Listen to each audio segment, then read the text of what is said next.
Hola nuevamente por aquí, luego de un tiempo en el que no pude ocuparme de subir videos a YouTube.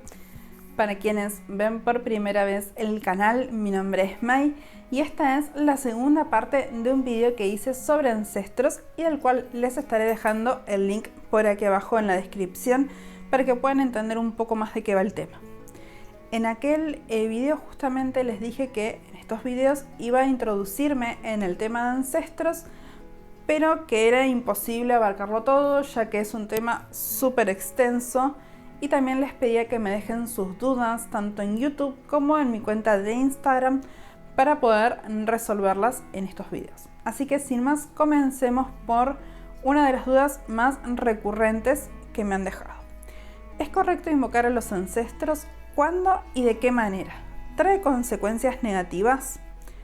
El trabajo con ancestros es algo sumamente antiguo que es compartido por todas las culturas antiguas, desde las culturas celtas hasta las asiáticas o las andinas de América Latina. Y en todas estas culturas se llamaba a los ancestros por diversas cuestiones, por lo que entendemos que no es malo invocarlos, si tantas culturas de diferentes partes del mundo y a lo largo de tantos años lo hacían. Por ejemplo, es adecuado invocarlos cuando precisamos sanar temas vinculados al árbol genealógico, como puede ser una enfermedad hereditaria, una herencia que se encuentre bloqueada o incluso rescatar conocimientos ancestrales que se hayan perdido en el árbol. Supongamos que tenemos una tatarabuela que era curandera y nosotras heredamos algo de esa curiosidad y facilidad, pero ese conocimiento no se transmitió en el árbol porque fue considerado negativo, tabú, etc. En ese caso, dicha tatarabuela probablemente estaría contenta de que por fin alguien de su linaje se haya dignado a seguir sus pasos. Por lo que si la invocación y el trabajo se realizan con sumo respeto en un espacio, digamos, sagrado, activo y con un altar, teniendo en cuenta, digamos, las precauciones adecuadas, el riesgo de que pase algo negativo es prácticamente nulo. También es adecuado invocarlos en el caso de que estemos queriendo conocer algún tema importante de nuestro linaje, que pueda ayudar, digamos, a todo el clan. Como por ejemplo, si un ancestro fue desterrado del clan porque hizo algo que para su época era visto como negativo. Por ejemplo, divorciarse, casarse con una persona que no pertenecía a su misma condición social o a su misma religión, etc. En este caso, al invocar al ancestro en cuestión, podemos restablecer el vínculo y esto va a ser sumamente beneficioso para todo el clan familiar. Ahora bien, no sería adecuado invocarlos cuando simplemente queremos hablar con ellos porque los extrañamos. En este caso, la persona debe superar el duelo y no va a ayudar ni a la persona que cruzó el velo ni a quien quedó de este lado este tipo de invocación. El ancestro puede sentirse angustiado y apenado por haberse ido al ver que su familia está profundamente consternada aún habiendo pasado un tiempo de su paso al más allá. Esto sí puede generar cierta necesidad del ancestro de quedarse en el hogar, cosa que no queremos que suceda. Tampoco sería adecuado invocarlos al poco tiempo de su paso al más allá. Dependiendo de cada cultura hay diferentes tiempos de espera que varían entre 3 meses y un año. En dicho tiempo, el alma de quien partió aún está en un proceso de adaptación y quizás procesando su paso. Depende del tipo de situación que le haya tocado vivir al momento de pasar de plano. Si durante ese tiempo ellos necesitan decirnos algo, ellos solos van a venir a nosotras. Por supuesto, tampoco sería adecuado invocarlos simplemente por curiosidad, para ver qué pasa o si realmente funciona la práctica. Pero más allá de la invocación, hay otras formas de trabajar con ancestros. Por ejemplo, podemos honrarlos en el altar. En el video anterior sobre ancestros explico más sobre el tema del altar. Podemos dejarles allí ofrendas, sahumerios, dedicarles una lectura, música, poesía o simplemente hablar con ellos, pero sin invocarlos. Incluso en este punto les podemos pedir que si ellos tienen algo para decirnos o comunicarnos, nos lo hagan saber en sueños o a través de una lectura oracular, como puede ser, por ejemplo, una lectura de tarot. Y si son sus primeras prácticas con ancestros, digamos que este es el método que más les recomiendo seguir. Así no se preocupan de estar haciendo bien la invocación, no surgen miedos y van ganando confianza de forma gradual. Respecto a si la invocación trae algún tipo de consecuencia negativa, no la trae, siempre y cuando se haya respetado el invocarlos por causas que sí tienen sentido. Y como les decía anteriormente, no por simple curiosidad, a ver qué pasa, etc. También quisiera desmentir el hecho de que armar un altar de ancestros o trabajar con ellos dentro de nuestro hogar traiga algún tipo de consecuencia negativa o de peligro. Algo que debemos tener en cuenta es que antiguamente los altares a los ancestros estaban en el centro mismo del hogar, en el lugar donde justamente toda la familia se reunía, tanto quienes estaban de este lado del velo como quienes estaban del otro. Cuando recibimos visitas en casa, los hacemos pasar y los invitamos a sentarse en nuestra mesa, en nuestro living. Sería muy descortés atender a las visitas en la puerta de casa, ¿cierto? Pues con los ancestros es lo mismo. Después de todo, ellos son nuestra familia. Y si estuviésemos trabajando con ancestros no familiares, de igual forma seguirían siendo visitas que queremos que se sientan cómodas y a gusto en nuestra casa. Nuevamente, si la invocación fue adecuada y todo el proceso se hizo con respeto, no hay peligro alguno. El único riesgo es cuando las cosas se hacen sin respeto, por simple curiosidad o querer probar que lo podemos hacer.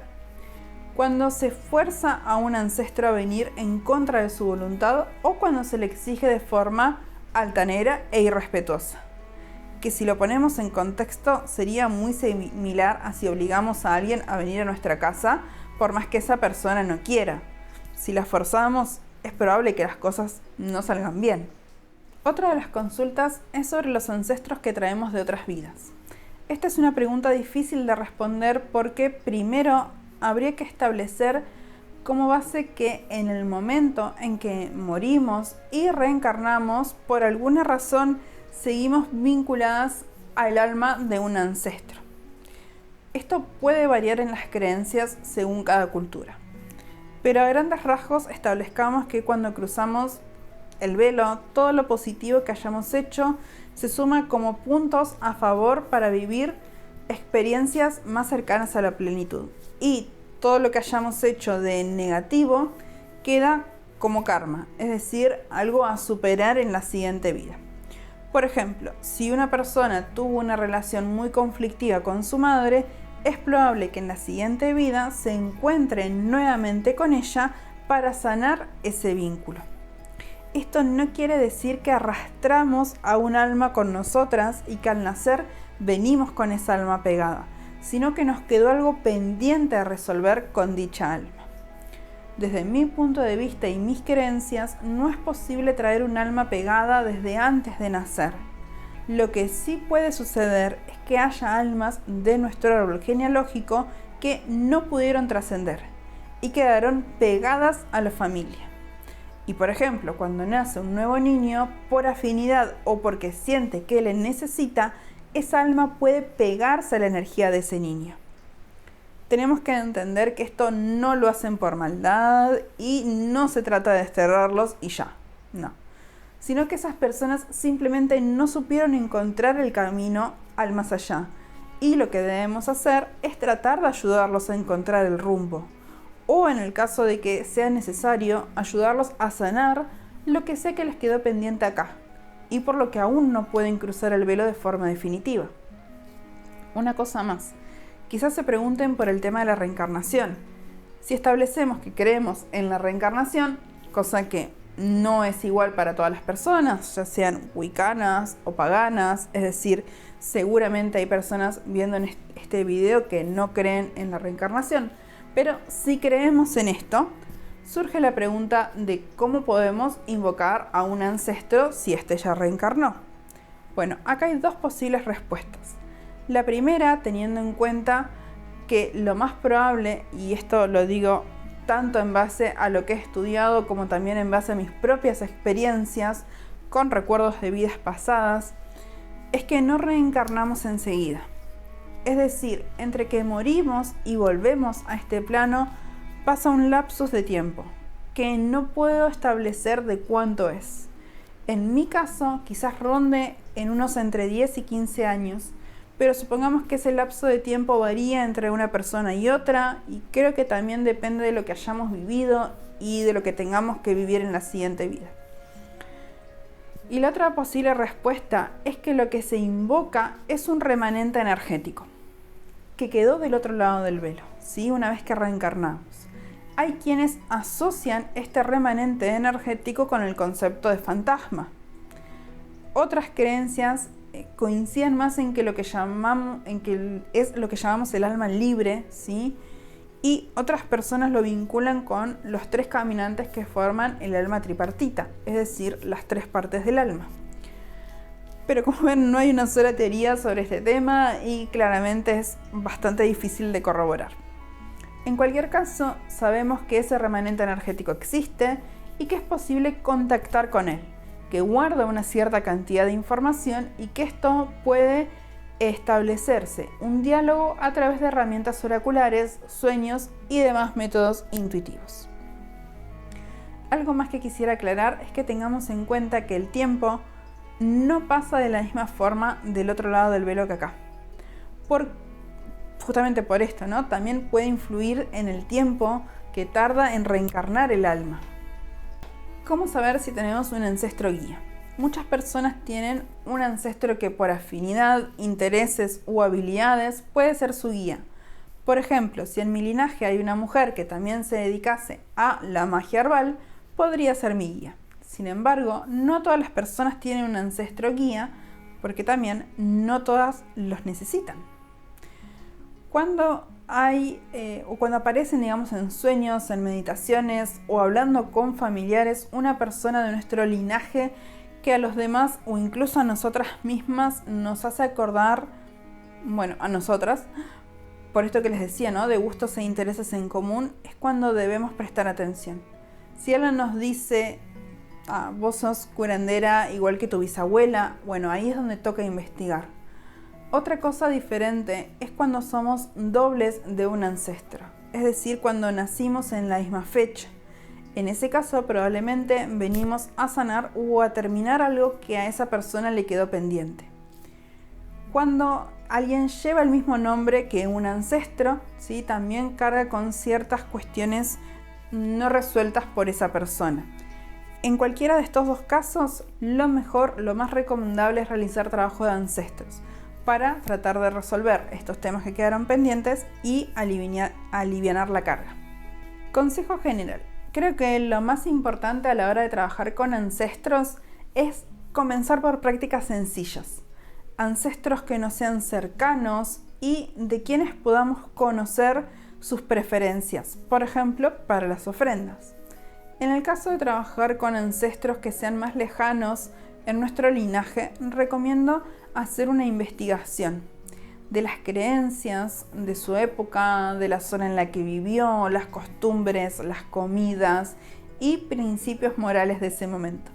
También podemos investigar si tenía alguna creencia religiosa. Por ejemplo, en América Latina, sobre todo en la zona caribeña, sería muy interesante saber si la persona tenía raíces afro, que es algo bastante usual, y si seguía dichas costumbres. Toda esta información puede ayudarnos a tener una práctica mucho más amena y efectiva. Antes de despedirme, les invito a suscribirse al canal para estar al tanto de los nuevos videos que vaya subiendo y a dejarme sus dudas en los comentarios que iré respondiendo a la brevedad. También recuerden que tienen los links, ¿sí?, de los videos sugeridos en la descripción. Y además decirles que no se preocupen si al principio no tienen mucha información sobre sus ancestros. Si no encuentran fotos o indicios, a medida que uno inicia el trabajo empieza a conectar con ellos. Realmente la información llega. Les puedo asegurar que es una cosa muy mágica, pero de repente los datos comienzan a surgir, como si el árbol genealógico mismo nos estuviese ayudando. Bien. Ahora sí, me despido y nos estaremos viendo en próximos videos. Espero que les haya aportado muchísimo toda la información. Nos vemos pronto.